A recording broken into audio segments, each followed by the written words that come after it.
Taas po natin ang ating kanang kamay para sa panunumpa sa watawat ng Pilipinas. Ako'y Pilipino, buong katapatang nanunumpa sa watawat ng Pilipinas at sa bansang kanyang sinasagisag na may dangal, katarungan at kalayaan na ipinakikilos ng sambayan ng makadiyos, makatao, makakalikasan at makabansa.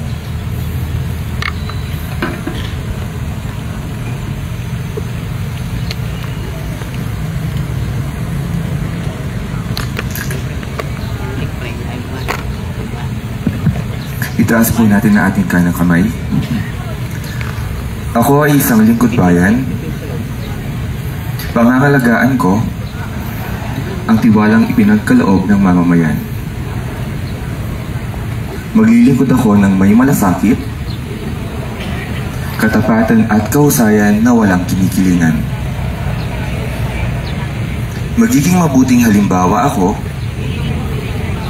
at magbibigay ng pag-asa at inspirasyon sa aking kapwa lingkod bayan. Lilinangin ko ang aking sariling kakayahan upang sa lahat ng panahon ay mapaglingkuran ko ng buong kahusayan ang sambayanan.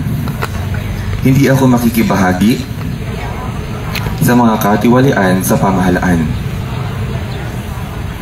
Pipigilan at isisiwalat ko ito sa pamamagitan ng tama at angkop na pamamaraan. Isa sa buhay ko ang isang lingkod bayang makadiyos,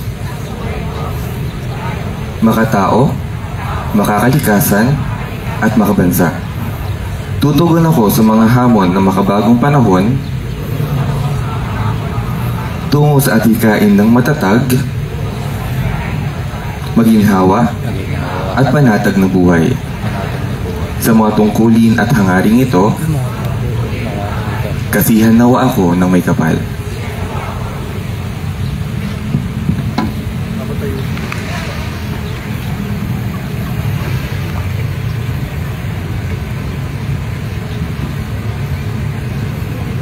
Muli po natin itaas ang ating kanang kamay para sa panunumpa sa panata sa bagong Pilipinas. Bilang Pilipino, buong pagmamalaki kong isa sa buhay ang bagong Pilipinas. Buhay sa aking dugo, ang lahing dakila, magiting at may dangal. Palaging dadalhin sa puso, isip at diwa ang aking pagmamahal sa kultura at bayang sinilangan. Kaisa ng bawat mamamayan, iaalay ko ang aking talino at kasanayan sa pagpapaunlad ng aking bayan. Taglayang galing na naaayon sa mga pandaigdigang pamantayan. Magiging instrumento ako sa pagsulong ng kagalingan, karunungan at kapayapaan. Makikiisa at makikilahok ako sa mga adhikain ng pamahalaan. Dahil ang kaunlaran ay hindi lamang responsibilidad ng iilan. Isusulong at pangangalagaan ko ang karangalan at kalayaan at interes ng aking bayang minamahal. Bilang Pilipino na may pagmamahal, pakialam at malasakit, hindi makasarili, kundi para sa mas nakararami. Tatahakin ko ang landas tungo sa isang bagong Pilipinas.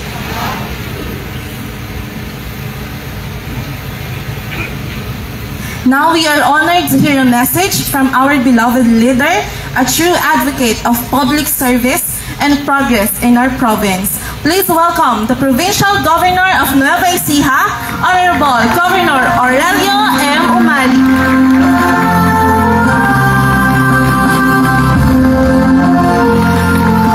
Maraming pong salamat. Salamat sapagkat nakiisa ang araw. Kanina napakainit. Marahil nung nakitang lahat tayo ay nagsuot upang bigyan parangal ang ating watawat na Pilipinas. Marahil sa maiksing pagkakataon naway bigyan pa tayo ng walang init, nang sa ganoon sama-sama tayong magpasalamat sa Panginoon Diyos. For the plans I have for you, for I know the plans I have for you, declares the Lord. Plans to prosper you, not to harm you. Plans to give you hope in the future. Nung una po akong nanumpa sa harap ng ating mga kawani sa isang umagang katulad dito, taong 2007, napakarami ko pong iniisip. And as the days goes by, yung mga iniisip na ito ay na-implement natin, ay sa katuparan. Akala ko, matapos sa ilang panahon ng paglilingkod, yung aking iniintindi, pag-iisip ay magtutuloy-tuloy. Never realize that the same sentiment and feeling that I have enjoyed during the 2007 inaugural flag ceremony ay nandito pa rin sa puso. Akala ko ang tumatanda ay tao lang. Nagiging bugnutin na ako sa umaga, kaya aking pong pinapakiusap, huwag niyo muna akong babatiin sa umaga. Give me 5 minutes. In as much as there are a lot of things to be thankful for, unahin ko po ang pasasalamat sa lahat ng kawani ng ating pamahalaan. Mula noong nakasama ko 2007, at doon sa mga hindi na natin kasama, marahil nag-resign na, nag-retire na, let me thank everyone. Sa lahat po nagbigay sa atin ng inspirasyon, nagbigay sa atin ng mga pagsubok, the challenges that we all face as a provincial government. And as governor, natatandaan ko when I started 2007, 4 lang ang aking board member. Mahirap ang aking umpisa. Pero dumali ito sapagkat nakita ko ang dedikasyon ng bawat isang tugding ang ating sinumpaang katungkulan sa ating lalawigan. We have seen the growth of the provincial government. Hindi ko po kayo pinabayaan pagdating sa mga bonuses. Kung ano po yung kailangan ng empleyado, inuuna natin yan bago tayo magtrabaho sa labas. Sa lahat po ng pumalakpak, marahil natanggap nyo na yung mga bonuses nyo. At doon sa hindi pa pumapalakpak, marahil ay naiutang nyo na. It has always been my desire to serve not only the province of Nueva Ecija, but to be of service to every employees of the provincial government. It is but a fitting tribute for us to stand here and be proud to honor the flag, and by honoring the flag, ang sabihin natin, ako ay marangal, taas nung naglilingkod sa pamahalang panlalawigan. Let me thank Vice Governor Doc Anthony Umali sa lahat na inaitulong mo sa ating pamahalaan. I would not be able to achieve a lot of accolades, programs, projects na nagawa natin without your able leadership. I draw my inspiration sa iyo. All along I thought I am the stronger one, but you have shown araw-araw na dahil pinagmamasdan, ipinakita mo ang tunay na tapang, ang tunay na pusong nagmamahal. And for that, I owe you, not just a brother, but as a public servant who served this province well and good.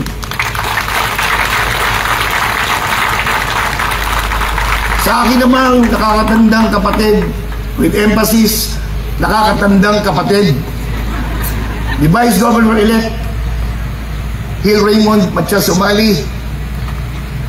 Pagdating sa Kapitolyo, ako ay gobernador, ito ay Vice Governor. Sa labas ng Kapitolyo, kuya kita, at ako ay nakakabata sa iyo. But sometimes we go beyond the family's hierarchy, because whoever wants to step up, just like anyone present today, kung gusto natin at kung talagang gagawin natin, kaya natin mamuno at dali ng ating lalawigan sa mas mataas pang antas ng paglilingkod.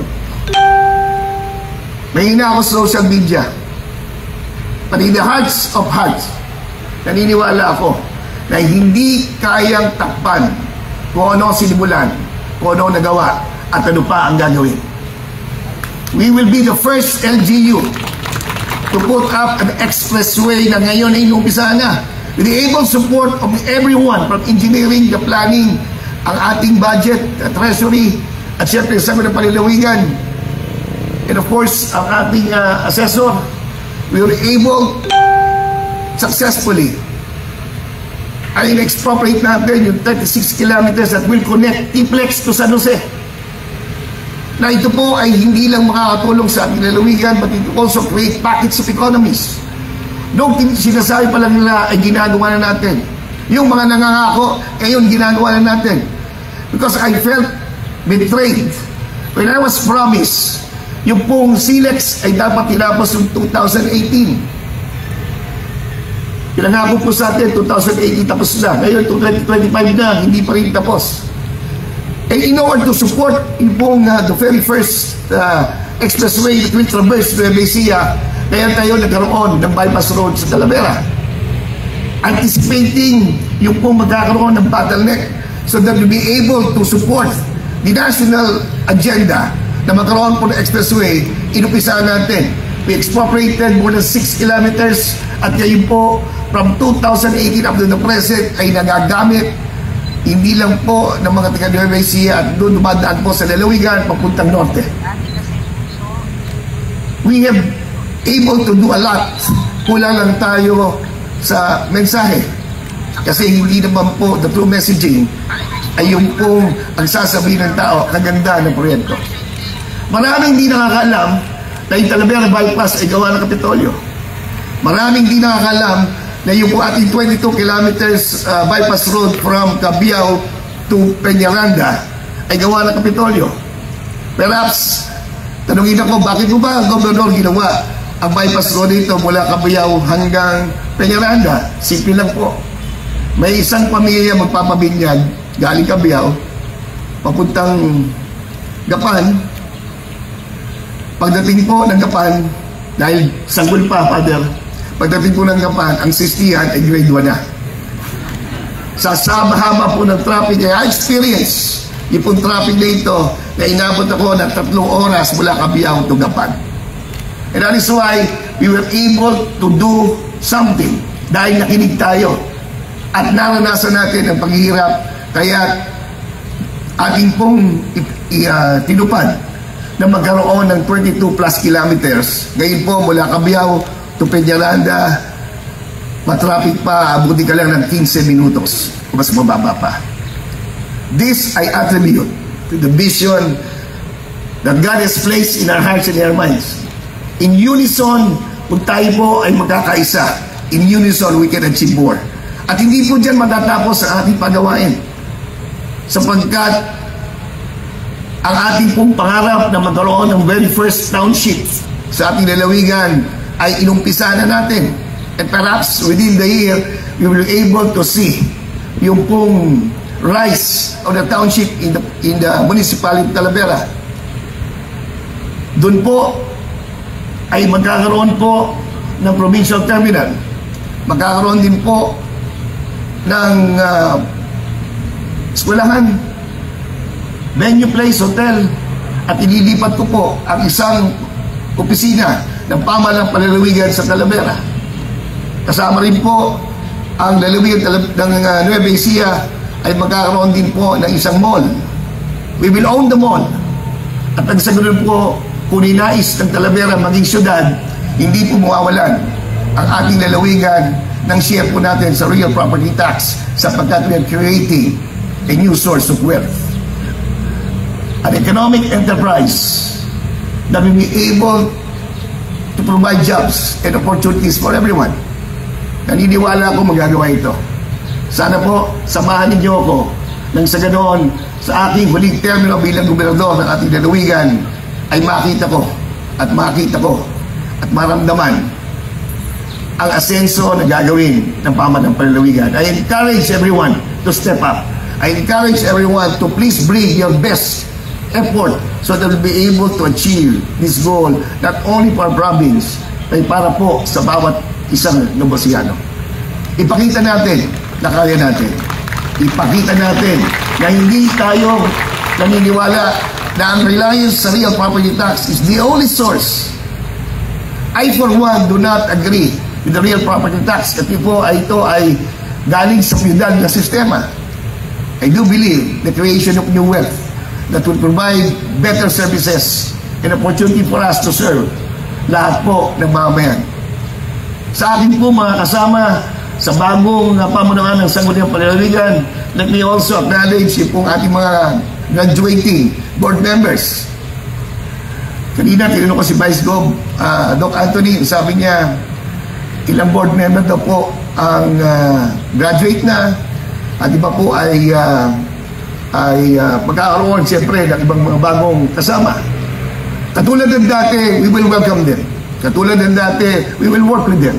Katulad ng dati, we will deliberate all the programs and projects. At katulad ng dati, we shall be measured individually and as a whole, we will be measured as a whole. Hindi po pwedeng ang nagawa ni Governor ay hindi ka kasama. Hindi po pwedeng yung mga accolades na natin natanggap ay hindi ka kasama. Pero pagdating po sa mga problema, ako lang po ang mananagot because the buck stops for me. That is the essence. When I run for governor for the first time, alam ko po ang aking pupuntahan. It is not correct for everyone, or anyone, who will assume a position knowing fully well na maraming problema. Kaya nga po, pagka ikaw hinalang, at pagdating sa opisina, nakita mo napakaraming problema at walang kakayahan na itupad ang iyong mga pangako, hindi mo dapat isisiyan sa dati sapagkat iyan ay dapat alam mo na when you run and say na pagsisilbihan ang ating lalawigan.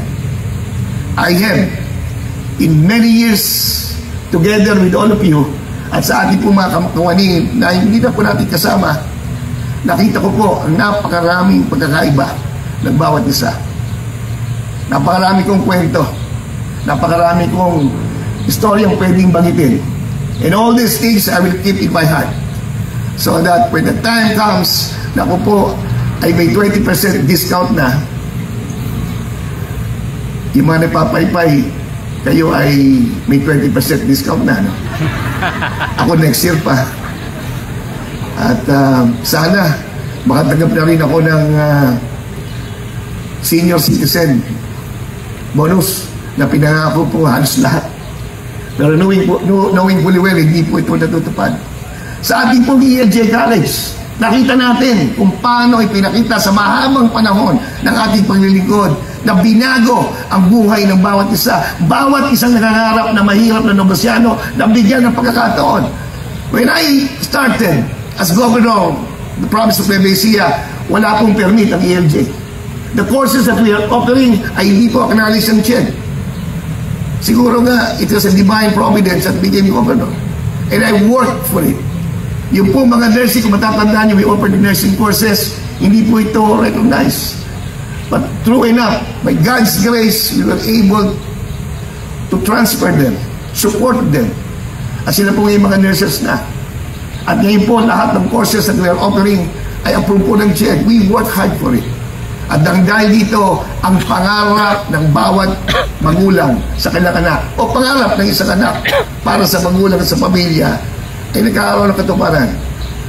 Masaya po ako at taas no kong sinasabi, magaling ang Nueva Ecija, magaling ang Novosiano.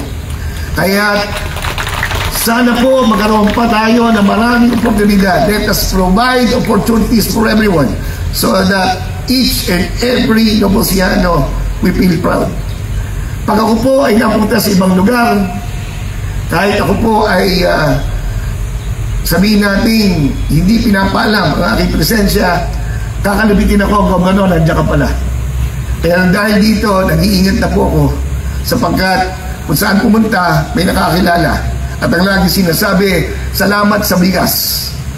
Sapagkat ang aking kamag-anak ay nakatanggap ng bigas, ipagpatuloy ang bigas. Hindi po natin plano na magbigay ng bigas taon-taon. It was a decision that I made at kayo po ay sumuporta sapagkat noong 2019, bumalik ko bilang gobernador, bumagsak ang presyo ng palay. By the grace of God, nagkaroon tayo Provincial Food Council, ang kauna-unahan sa bansa, na ang layunin ay tulungan ang magsaka to arrest ito po napakababang presyo na hindi makatarungan. Nang dahil dito kay Luzon Provincial Food Council, at ito po ay multi-sectoral, andyan po ang mga leaders of their faith, akading, pagsasaka, lahat ng sektor na may pakialam sa ating lalawigan ay kabahagi nito, at lahat ng ating pinatutupad na patakaran ay dinadaan natin sa council na ito. At dahil dito, nagkaroon tayo ng oportunidad na itaas ang presyo ng palay. Ngayon, nakikita natin, nararamdaman natin sa mahabang panahon na bababa na naman ang presyo ng palay. That is why, sa budget na darating sa planning, I will encourage all the department heads to join me and as we continue to buy palay at a higher price so that the interest of the Filipino farmers, Nueva Ecija farmers, ay hindi po mawasak, masira ng dahil lang sa mga batas na hindi po nakasuporta sa mga magsasakang Pilipino. Pinakita natin na meron tayong rice mill. We are the only provincial government in the entire country na meron pong provincial rice mill, na meron po tayong modern day silo. Ipinakita natin at tayo po ay pinuntahan ng maraming mga pamahalaan upang pag-aralan kung paano natin umpisahan. Whenever I am being asked, sinasabi ko, it is by the grace of God. Sapagkat wala naman akong pinagmamalaki na kaya ko. Pero sa tulong ng bawat isa, mga empleyadong nagtiyaga, mga empleyadong nagpunta sa mga bukid at nakasilamuha sa ating magsasaka. Ngayon po, tayo lang ang local government unit na mayroong item na classifier. Dahil ito po ay tumod natin na suportahan ang rice granary of our country, the province of Nueva Ecija. We will continue to work hard for our farmers. Kailangan pa rin ng pagkain sa pagkainan. Ipinakita noong panahon ng COVID na kahit ang bansang mayroong kakayanan na bili ng lahat ng pagkain, wala silang mabili. We also experience the same fate na kung saan yung mga bansa na ating pong kinukuhanan ng mga bigas sa ating bansa ay hindi po nagbenta. We were at that time at a loss sapagkat ayaw nilang ibenta sapagkat di nila alam kung may bukas pa sa panahon ng COVID. We relied heavily on our farmers. We relied heavily on the produce of our Filipino farmers, in particular, ang farmers ng Nueva Ecija. Dahil dito, nabigyan natin ng kahit katiting na pag-asa na ang buhay ay mahalaga at ang buhay ay hiram at ang buhay ay galing sa Kanya, sa ating Panginoon. Let us live our lives in accordance to His purpose. Alam po ninyo, hanggat nagpapaypay kayo, hindi ko titigilan ito. Salamat. Sa uli po, sa ngalan po ng aming pamilya, ang aming mga eksperyensya, lahat ng pinagdaanan ay walang pinagsisisihan. Sana, dinalasan ko pa ang ngumiti. Sana matutunan kong ngumiti the moment I open my eyes. Ang pasensya po ninyo. Pinaganak akong nag-iisip. Pinaganak akong medyo suplado. Pero sa puso ko, ito po ay nasubukan ko na maraming beses. Kayang-kaya magpatawad sapagkat ako minsan ay pinatawad din ng maraming beses. Sa inyo pong lahat, asahan ninyo ang pagmamahal sa empleyado. Asahan ninyo na may uutang ninyo ang lahat ng bonuses na makakaroon po at deklarado ng pamahalaan nasyonal. I have only one thing to say. I thank you from the bottom of my heart sapagkat kung hindi po sa mga challenges that you're throwing at sa akin, ay hindi ko po ito haharapin ng buong buo. Sa ngalan ng Panginoong may kapal, pinasasalamatan ko ang buhay na ito, ang buhay ni Hiram. Sana po umabot pa ako sa mas mahabang panahon upang kahit paano makita ko ang inumpisan at may kwento ko ang mga nangyari sa aking pinilingkod sa tulong ng bawat isa. Sana maalala ko ang mga pangalan at mga mukha ng bawat isa.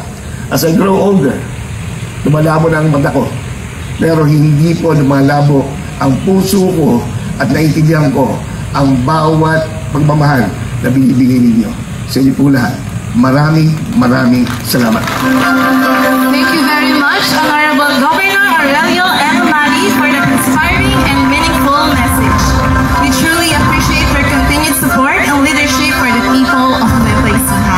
At this point, let us hear important announcements and updates about Eduardo L. Hosan Memorial College. And to give us these updates, please welcome the ELJMC Dean of Academic Affairs, Professor Danica Ani P. Lorenzo.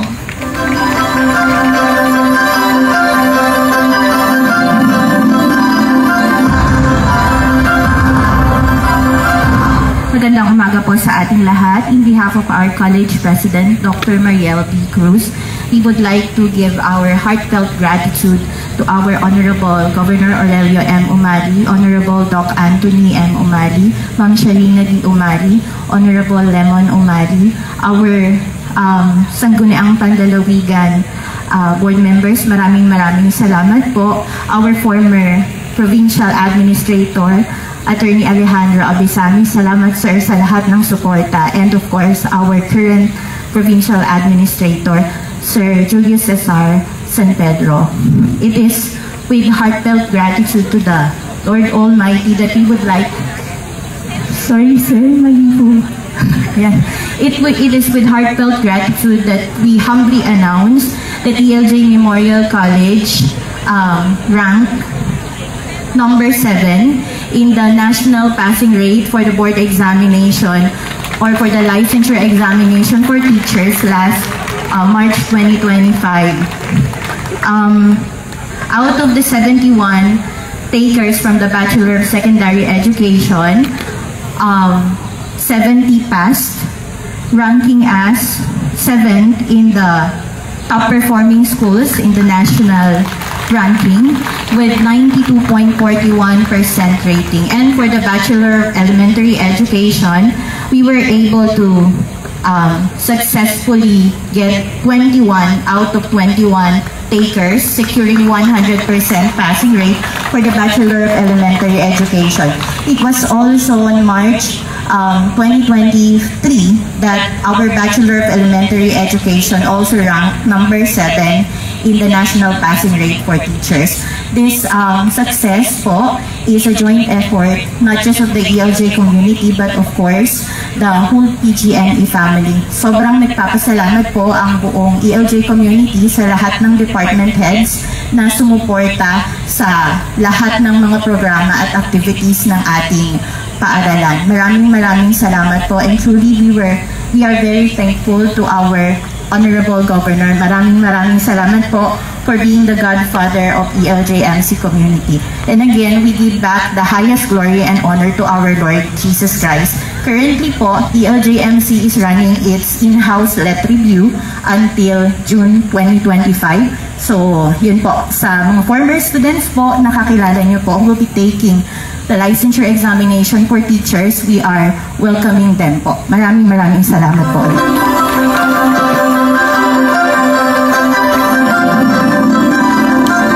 Thanks so much, Ma'am Danica, for sharing us the ELJMC updates. It is indeed true that ELJMCians are incredible and amazing with the support of the whole ELJMC community and the provincial government of Nueva Ecija. Let us now proceed to singing the Nueva Ecija March to be conducted by Mr. Edelbert de la Cruz, followed by the Bagong Pilipinas team to be conducted by Mr. Roland Morta.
bansa ito ay kinakailangan.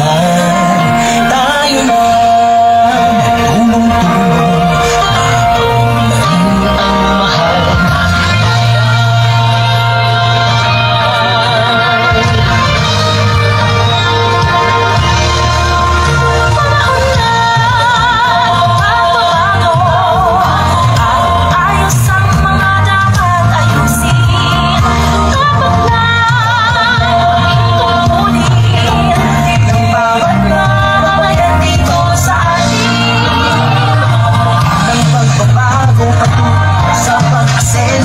magsikap ng mabuti at tuminghara tayo ang malaki natin sa mundo at ipamalas ang bagong Pilipino at bagong Pilipinas.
This concludes our ceremony for this morning. Let us carry the Kumainal pa kay Hepe, oh. service and patriotism as we begin another productive day. Thank you for your presence, and may we all continue to serve with excellence and integrity. Have a good day, everyone.